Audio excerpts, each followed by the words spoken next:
The two main criticisms Anthony Joshua gets is one, people say he's got a suspect chin. They even go as far to say he's got a glass jaw. Number two, he's so bulky and he's got so much muscle, there's no way he can go 12 rounds. So I want to address the glass jaw bit first. One of the things people point out is when Dillian Whyte hit him with that solid shot, it looked like he did a chicken dance or he went Bambi-legged, and he looked like he almost got knocked out there in the second round.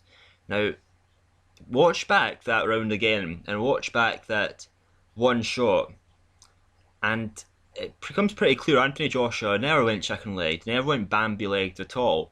It was a really good, clean shot, and it would have knocked out most heavyweights, I would say. But Anthony Joshua took it very well. Yes, he was hurt, and he covered up, and he took the flurry of punches that Dillian Whyte tried to land after. The combination of power shots that Dillian Whyte launched after, and he took them very well. He managed to block them all, and he managed to recover, and he ended up fighting back quite well at the end of that round. So I don't see what people are pointing out that gives him a suspect chin, just because he took that one big shot. I think Dillian Whyte's going to be in the top 20 heavyweights at the very least within the next year, after he comes back after a shoulder injury. I think he's going to come back very strong. I definitely think he's going to be in at least the top 20, maybe even the top 10 eventually. Dillian Whyte's a good heavyweight. He's definitely got proven power there. In the amateurs, and he only had very few amateur fights, he put someone in hospital for weeks. Dillian Whyte did.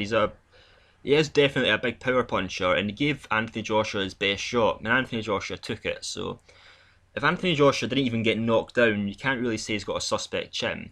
And he didn't even do like a little chicken dance like people say. The number two point is he's been stopped before in amateurs.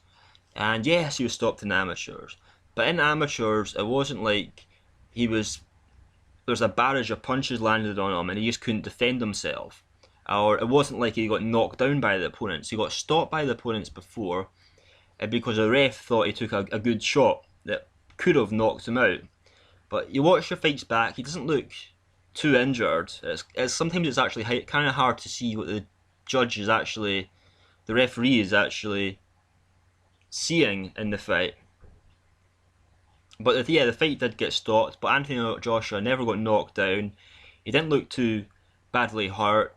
He looked very coherent at the end of the fight. Against Dillian Whyte, that was his third fight. He did get knocked down, but he got up and he recovered well from that. He lost the fight though. But none of that really points to him having a glass jaw. He never got knocked out in amateurs. And he's never been knocked down in his pro career. The other thing people point out is David Haye and David Price both say they've knocked Anthony Joshua down sparring before. Now, my opinion is getting knocked down by a big power puncher like David Haye and David Price does not mean you've got a glass jaw at all. If you want to get knocked down by anybody, it's going to be by people like David Haye or Wladimir Klitschko or David Price. You want to be getting knocked down by these big power punchers. If you got knocked down by someone that was quite feather-fisted, or someone that was just a reasonably good puncher, yeah, then fair enough. You could maybe make some sort of argument he's got a glass jaw. But that never happened at all. It was power punchers that allegedly knocked him down, because it's not proven, it's allegedly knocked him down. And neither David Haye or David Price claim that they actually knocked him out. They just say they knocked him down in sparring, meaning he got back up again. Maybe he was caught off balance, and maybe David Price and David Haye are making more out of the event than what it actually was. And one last thing.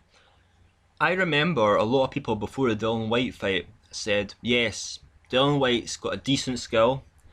I actually rate him a lot higher than most people. I think he's got decent skill as well. I think he's got solid chin, good power, aggressive.